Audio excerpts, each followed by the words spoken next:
So hello everyone, I am Illume and today we are here live with Mr. Ankit Kumar.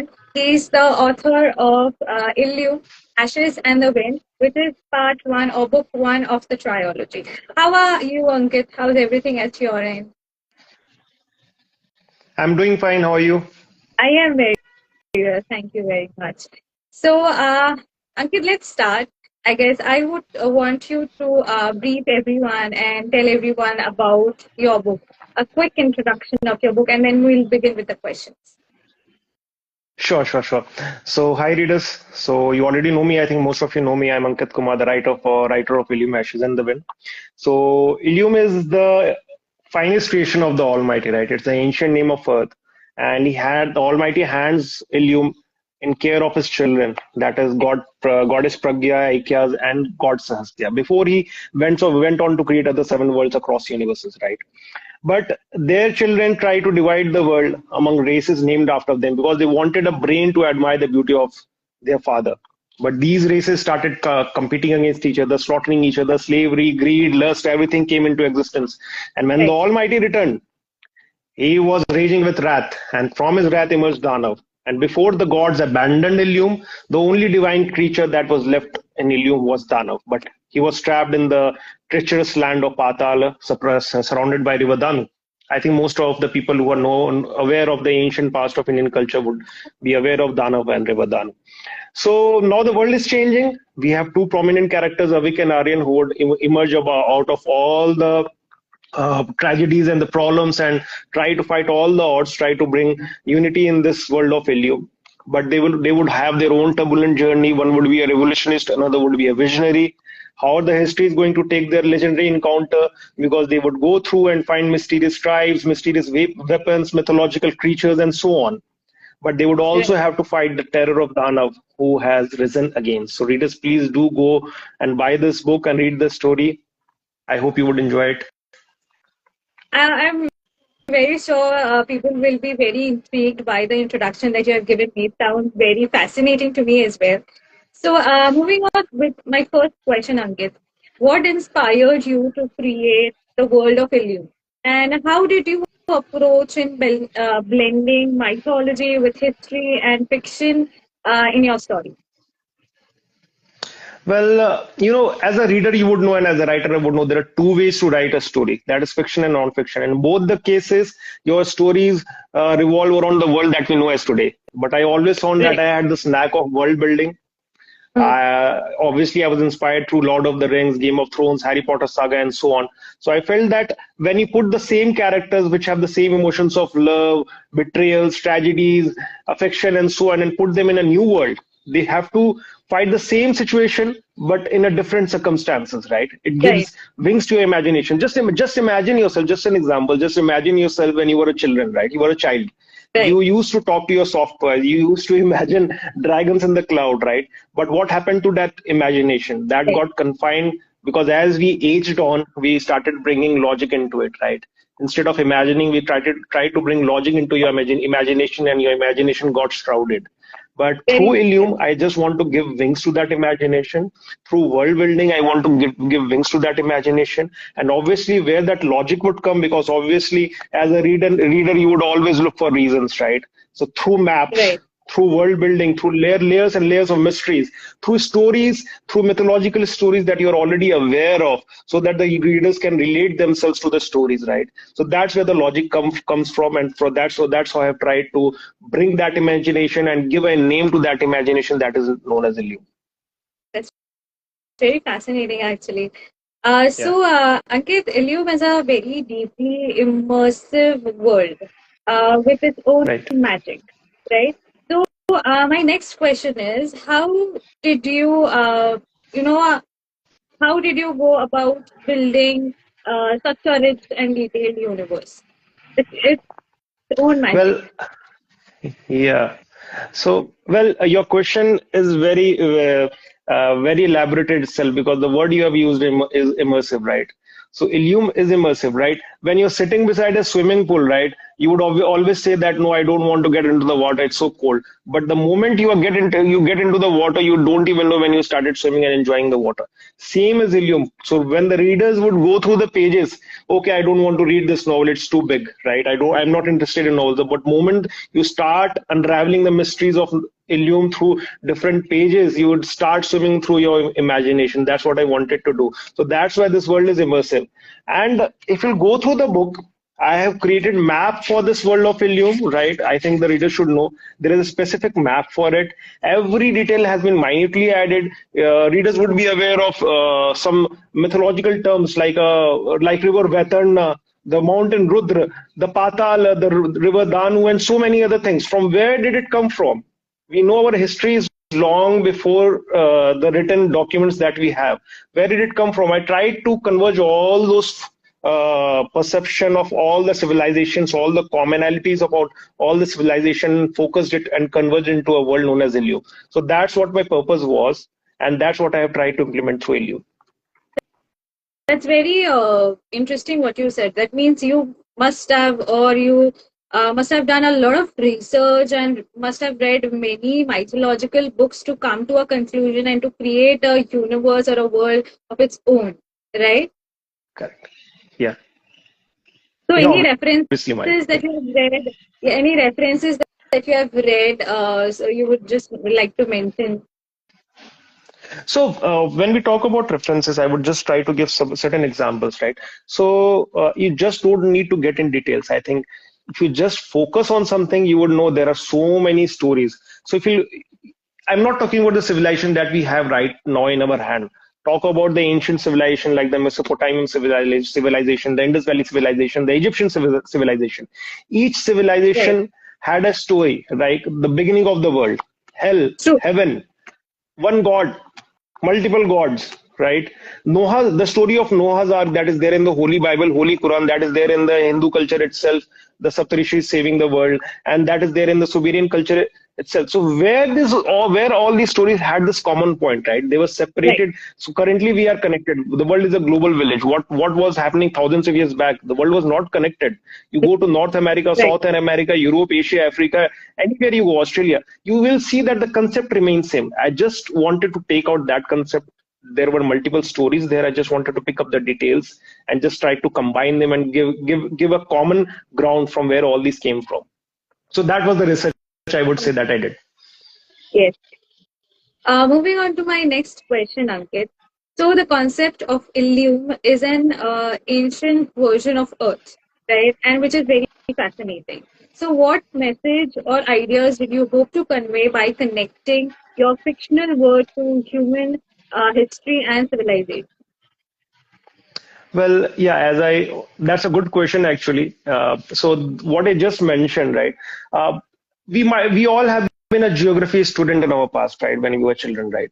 So Right, when you see that river Ganga flowing through, when it enters Bangladesh, it gets divided into tributaries, right? Where before falling into the Bay of Bengal.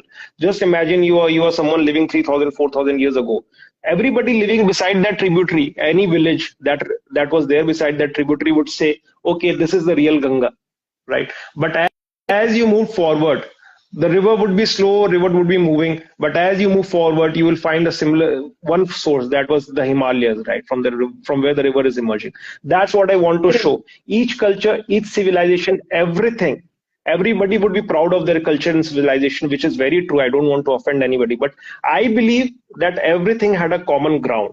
I believe if you go back in time and you will yes, try to catch hold of from where something came from, okay, right, so that is what the message I want to give to everybody, right? You might be different. We say that people are different, people look different, people but people have different talents, right?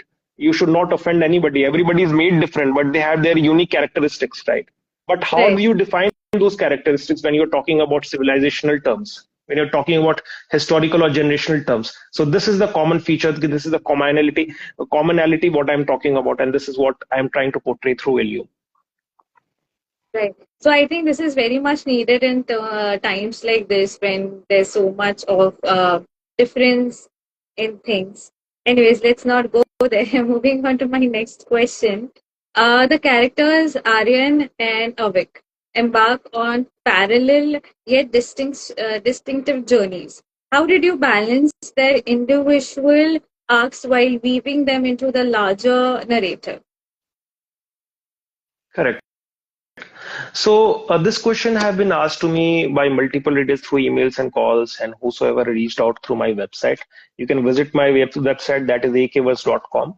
Okay, you will find lots of more other stories, lots of other discussions going on, and please subscribe to my newsletter if you want to reach out to me. But yeah, coming back to, I don't won't digress. Coming back to your question, Aryan and Avik are the two prominent characters, I would say. But there are other characters as well who are evolving with time. But yeah, as for the current book, the book that has been published, Aryan and Avik are the prominent characters. So Aryan is someone and Avik is someone who has a terrible past. But they are going to rise through the occasion, fight all the odds, and they would try to rise through the occasion. But Aryan is going to be a visionary. He's the blessed one. He is the bearer of the golden sword.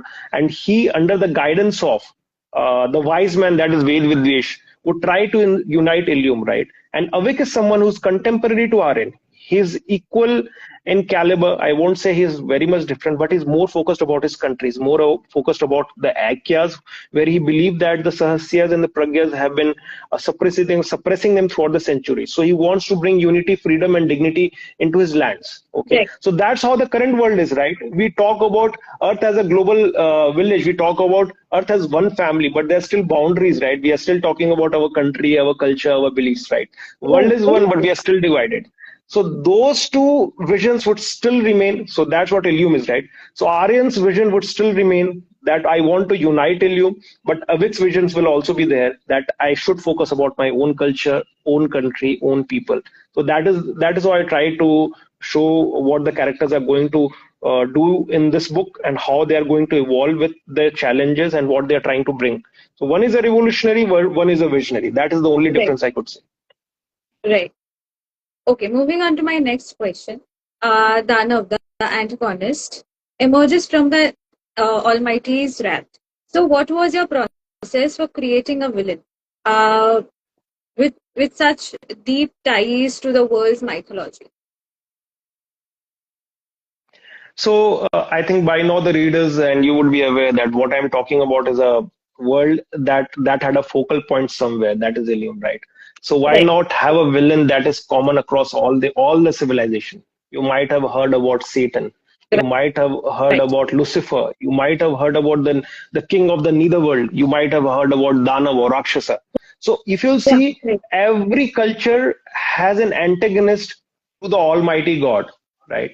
right, He has been he has came into existence through the god, but he's the antagonist. He would try to lure you, he would try to move you ahead from away from the almighty, from the righteous path, right? So that right. that one thing is common among all this civilization. So I wanted to give it a name because if you'll see the villains written in the western culture, you would see that the Western folks are more relating themselves to that villain or that culture or medieval past or Right. dark ages and so on. If you'll pick Lord of the Rings, if you'll pick Game of Thrones, if you'll pick any Harry Potter saga, it's more focused on a Western culture. I wanted this to be a global culture, but definitely I have named it Danav so that users can relate themselves to. So that's why Danav.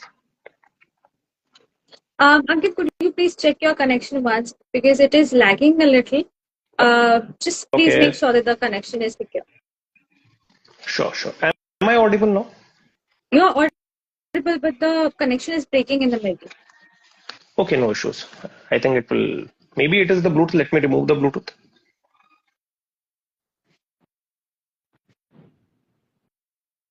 Am I audible now? Yeah, yeah, you're audible, but the connection with the internet is breaking.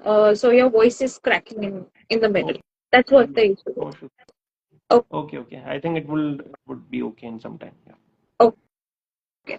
So, moving on to my next question.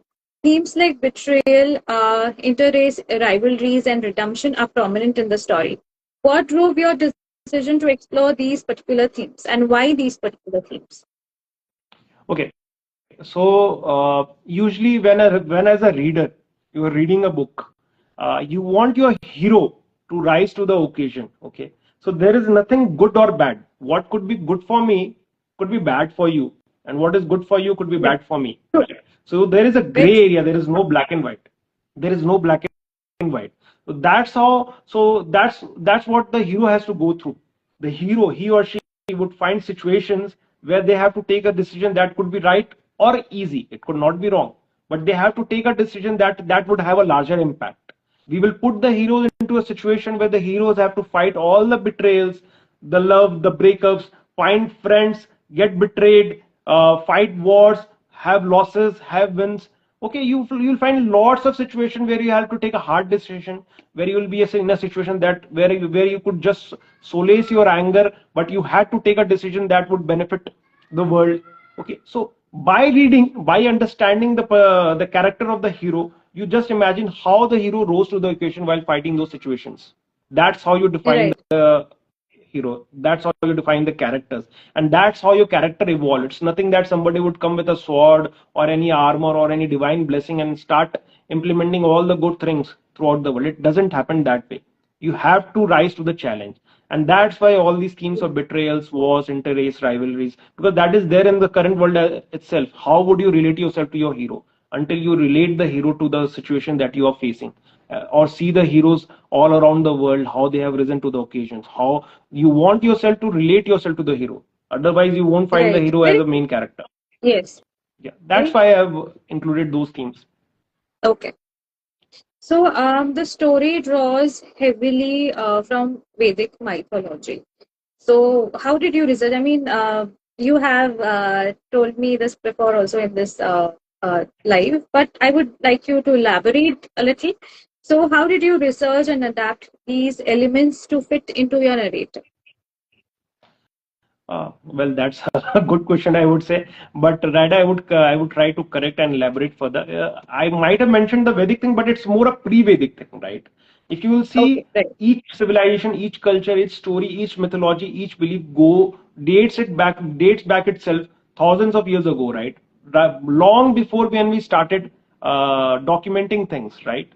So right, how do you show that all those things came from, right? So that's a vague point. There is an ambiguity. Nobody knows where everything came from. If I say there is a mythological weapon hidden somewhere in the world, every culture might talk about it. From where did it come from? It right, might have a source. But I believe that our culture had a huge influence in the cultures across the world, right? Because our culture is something that has survived through centuries, through various okay, phases, and it has survived. And I believe there was some influence across the world. So I wanted to give it a name. So it was the way I am saying pre-Vedic, because all the stories that have been written, all the mythologies, whether it's Ramayana, whether it's Bible or any other culture, right? It had a right, source that is vague. Something happened somewhere. From where did it come from? So I want to trace it back somewhere, and that's why I wanted to show that this world is Illume confined in a death smog, and this world is going to expand in the future. That I right. don't want to give the spoiler to the readers, but that is going to happen somewhere, and that is going to establish all the civilization across all the worlds, and that is going to change the world and shape the world as we know today. Okay.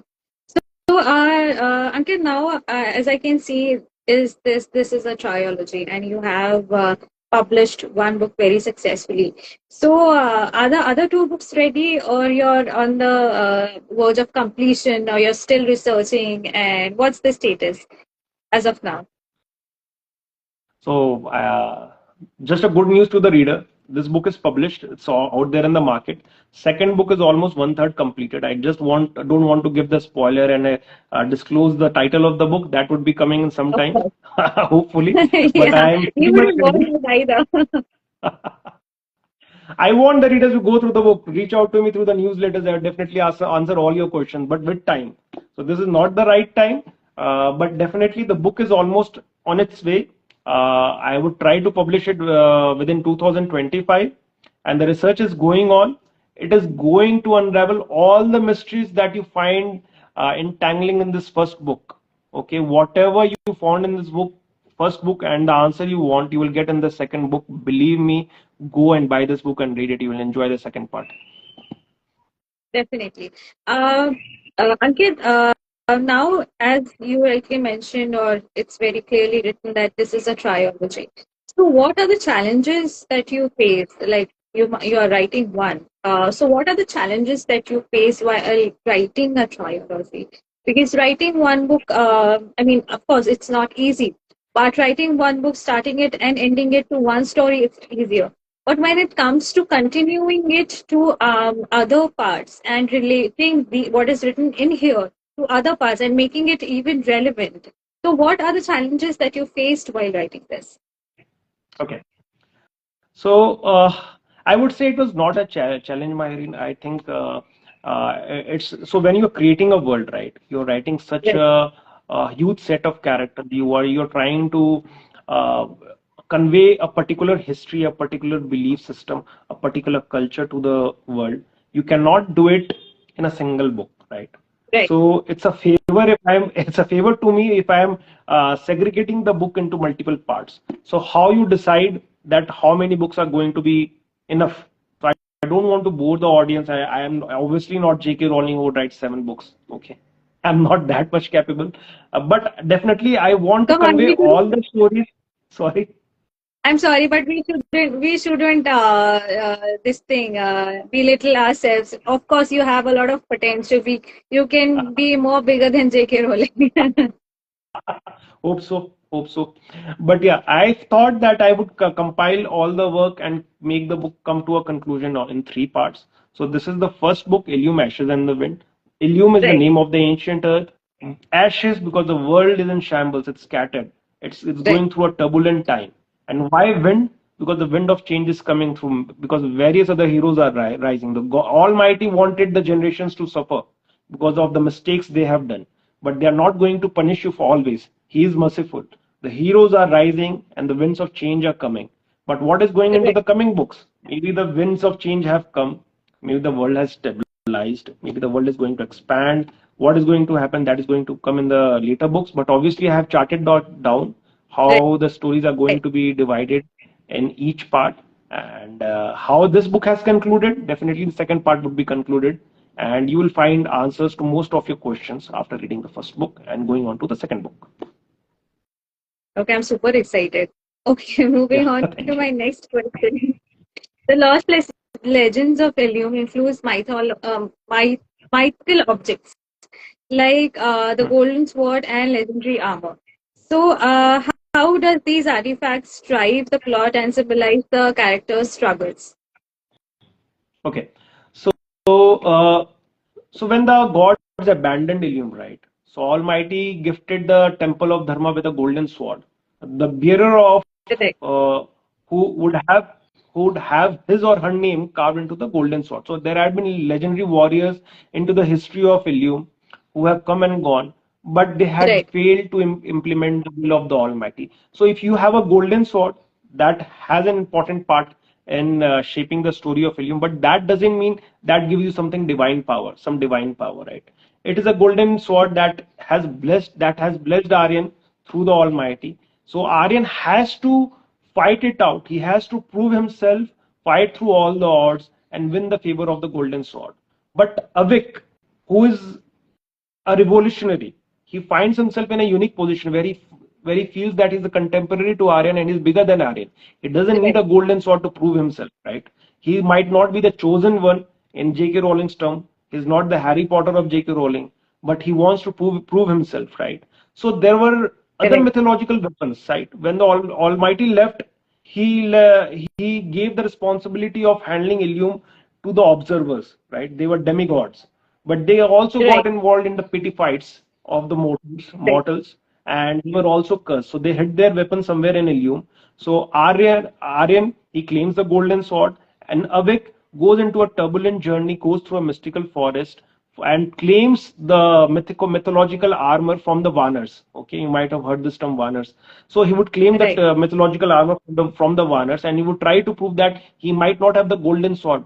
He might not have the blessings of the Almighty, but he is there to bring peace and tranquility in the world of Ilium, and especially in his own countries or country of Ekiast. So that's how the mythological weapons are going to shape the world of Ilium. Because in the later parts, you would find that there are other mythological creatures, there are other mythological beings that are there, and definitely you would need some mythological weapons to fight them out. So Right. these armors and these golden sword would evolve into a certain point where they will Right. find their use more into the story. Okay. Uh, so Ankit, what do you hope readers take away from the story of Illume? And how does it reflect on contemporary issues or timeless? Okay. So I would like so that's a good question. So I would like the audience to just hear me out, or in the Shakespeare term, lend me your ears. Okay. We have all heard about it, right? You gain wisdom with time. You gain experience with time. Okay. You get mature uh, while facing situations, circumstances. You fight it out. You rise to the occasion, and then you become mature. But Right. I believe sometimes you can understand wisdom, you can understand experience or gain experience from the knowledge of others. You can get mature Right. by reading. That's what our ancestors used to say. Read novels, read newspapers, because you would understand how the world is going on. You would understand, you would get more mature. You don't have to go through your own experiences to know everything.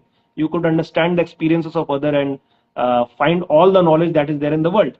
And that's Right. what is there in Illume. You will find n number of characters facing different situations, facing different odds, facing different challenges. How the characters are going to rise. Some places they would be wrong, some places they would be right.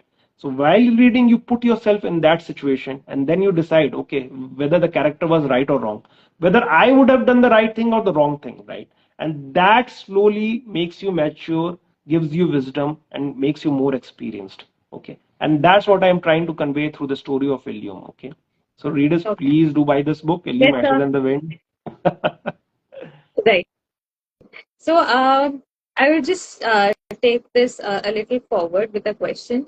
When, like you rightly mentioned in your previous answer, so I get a lot of questions like this whenever I am speaking to someone about that I read. So the question is that what do you read? Do you read fiction or do you read non-fiction? So I am a fiction Me? reader. I prefer reading. Yeah, I prefer reading fiction more over non-fiction. So it's Okay. mostly like, okay, if you're reading fiction, you read love stories and it's just about love stories. But it's not that. Fiction is so more to it, more than the love stories. So, like you said, that mature with the reading and everything, and I so agree with it. So, how did you get into the reading, and how has reading helped you in your journey or in your life?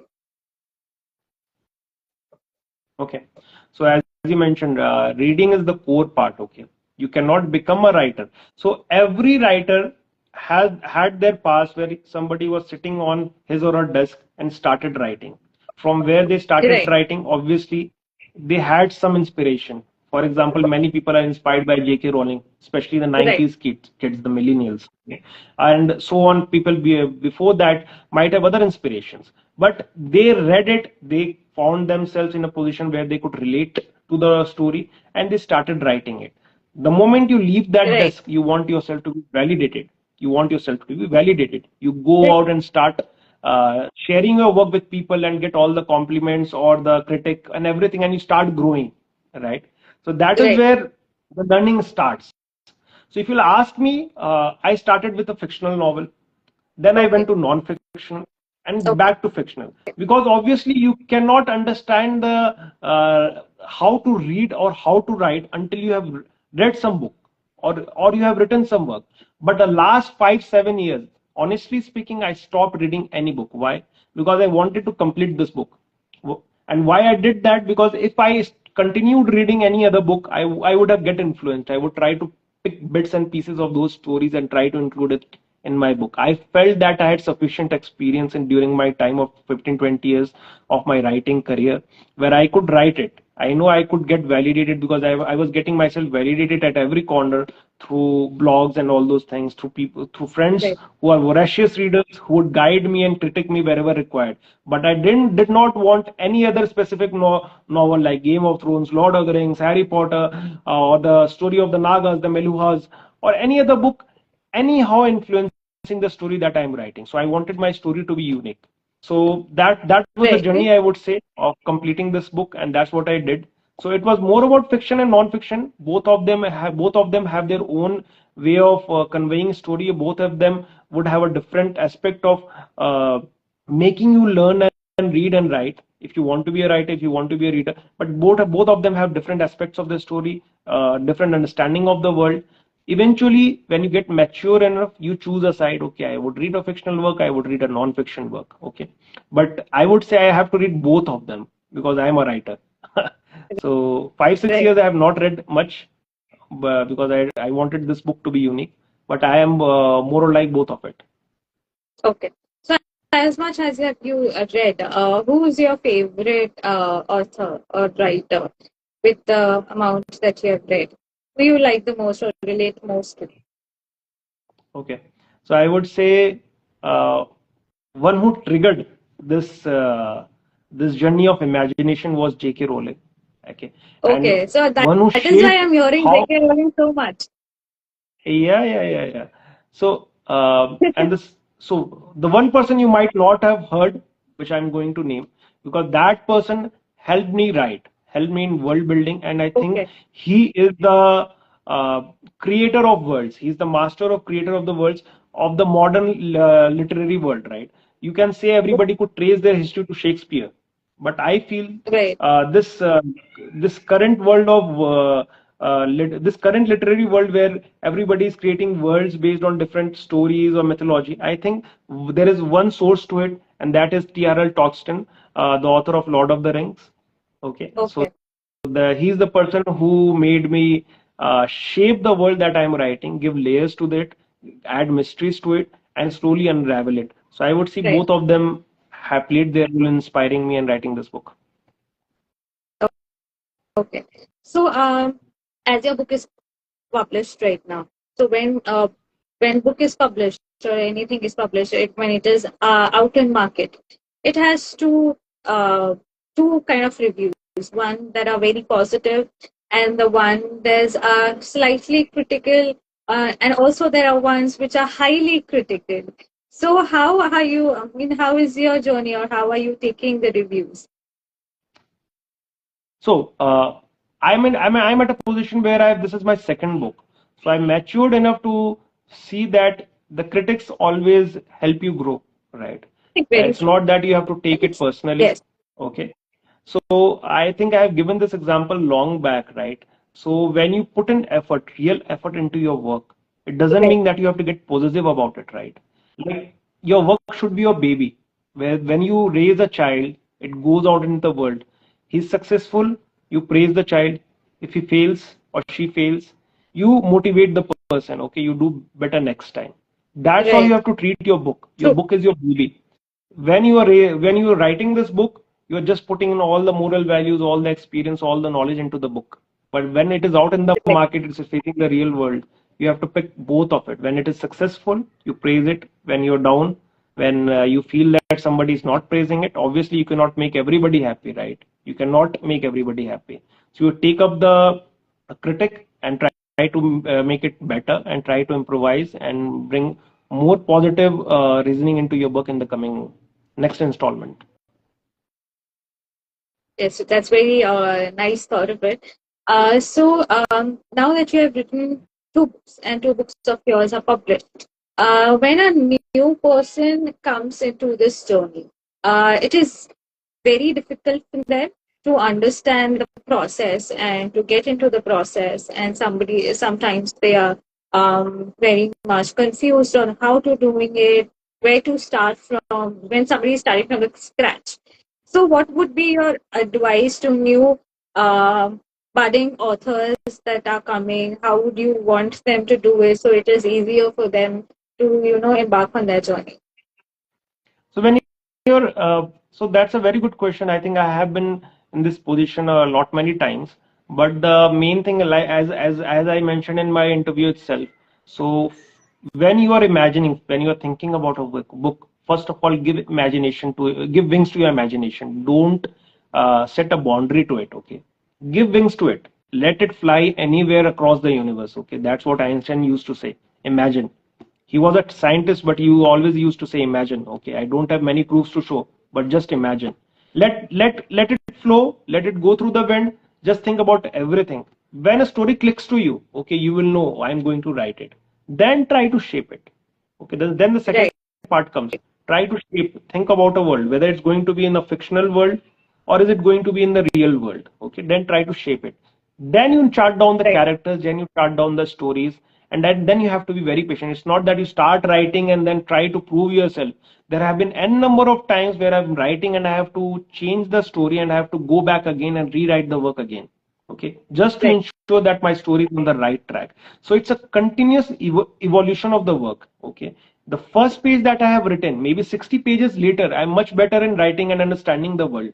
The first page that I had started, it was just a vague idea. Maybe 100 pages later, I think this world is getting more mature and more interesting. I need to go this way. I'll have to go back again to the first page, rewrite everything so that everything is in sync. Because you cannot say first page was a lighter version of my world and 100 pages much better. Go and read the 100 page. You cannot do that. So it's a continuous evolution as a writer. I know it's a turbulent journey because you have to feel all the emotions, all the hatred. You have to put yourself in place of the character. You do not have that Right. privilege of a reader where you have to relate to a character. You have to Right. feel the journey of each character because then only you can articulate it. So I know it's a turbulent journey, but that is what the fun part is. That's where Right. that's Very. where you will enjoy the most, right? You just go through it, That's very. write it down, and then the readers would come out and say, okay, I like the work that you have done. That's very true. Yeah. So, Ankit, while publishing, this question of mine is regarding publishing the book. So, when you're publishing the book, when you give your work to the editor, and the editor says, Ankit, I find this part is very unnecessary. Maybe you could just remove this part. So, how does it feel? Does it feel good, or is it very heart-aching? How does it feel then? So so it feels difficult. Obviously, it feels difficult, but you have to trust the editor, right? Because the publisher or the editor knows about this industry more than I do. You might be reading Right. a book that was published 20 years ago or even 100 years ago. So like Right. Lord of the Rings or maybe Harry Potter or Game of Thrones, whatever book has been published were published a long time back. So you cannot have the same writing pattern. You might everybody is inspired from someone. You can Shakespeare was a great writer, but you cannot Right. write the same language and same story of Macbeth and same poem right now because it won't work in the market. So the editor and publisher is just guiding you to make sure that your work reaches to the audience in the right way. Okay, Right. because the audience is now more mature. Okay, you have to hit the audience. You cannot write a Chetan Bhagat story that was published 20 years ago and try to convey the same story in a different way right now. You have to be Right. different. So you have to. So they are their guide. They're just guiding you for the better. So you just go. So they hunt. I have changed this story completely. If you read the first Oh, installment that I had sent to the publisher, that was that was like what 1,20,000 words. That was reduced to 1 lakh words, and then it was reduced to 80,000 words, and the story was completely changed so that it can relate to the readers. my And then when it was in the goodness. complete form, the first compliment when I started hearing from the editorial department, then you knew I've done the right thing. So Right. it's a Right. struggle. Okay, when you see a potter, right? The potter is making a what do you say? A cup out of say a cup out of soil, right?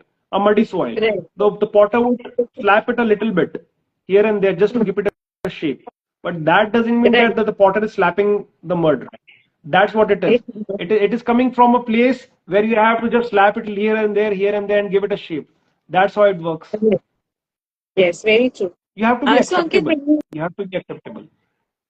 very true, very true. Sorry. So it's just trust the process, and you will find a good things happening in the future, right? So, Ankit, the other question that I had was that when you published your first book, you were also a newbie in the industry. What were the problems that you had faced then while publishing your book or in the entire process? Well, so my first book was a collection of short stories that was on a drive with life. It was published by His Excellency the Governor Dr. D.Y. Patil. I did all the work that I could do. I reached out to newspapers. I had interview published and everything. But the major setback was that I started to get some negative reviews, which I was not capable enough that time to take it positively. Right. Second thing is that the social media was not strong then. Okay, you could not have a reach Oh, out to audience until unless you were there in Crossword, or you were there in 3M, or you had your book there in the airports and so on. right. It was very difficult to Right. reach out to the readers, and there was Amazon was still rising. You could not put your book so easily in the Amazon or Flipkart as well. So it was a Right. struggling point. You could sell only limited number of books, and then you had to stop the that I am tired. So it was an exhausting process. The world is very easy now, where you could reach out to the audience. You can put on trailers, you can put on posters, you can reach out to readers through messages, WhatsApp, and so on. So at that time, it was very exhausting. But there was one thing: the readers of the past, if you go 20, 30 years back, they always knew one thing: my book is going to grow very slowly. I don't have to rush. So Right. that was the major Right. learning that I Right. took. And that's what I'm keeping it right now. I don't want to rush and make this book reach out to thousands and millions of readers in a month, right? It is a Right. slow process. Each person reads a book in 3 or 4 months, and then only the review starts to come, and then the Right. change starts. Whether you convince the reader, then the change starts. You don't have to hurry up. And that is the major taking I have taken from the writers of the past. Because what I faced 10 years back, just imagine what the writers of the past used to face 50 years ago. They used to publish the Right. book and just wait what will happen. Nobody knew. There was nothing to maintain, no dashboard to maintain how many books sold, no reviews, Amazon reviews, nothing. Right. So you have to be patient while doing that. I know it is difficult. You want to prove yourself, but you cannot do it. As I mentioned earlier, this is your baby. You have to be very patient. Very true, very true. So, Ankit, this was a very beautiful session that I had. I had a lot of fun. I got a lot of got a lot of I got to learn a lot from you. So, thank you very much for coming on my channel. I hope everybody who's here is eager as much as I am to start reading your book and to continue with you on your journey as well. So all the best, all the best, all the very best to you. I don't know why I'm fumbling so much, but all the very best to you. Thank you. Thanks a lot for connecting with me, and it was exciting for me as well. I'm privileged connecting with you, and thank you for helping me reaching out to the audience. So thanks a lot, Myri. Thank you. Thank you, Ankit. Thank you very much. It was very lovely having Thank you. you. Thank you. Same here. Bye bye. Bye. Bye.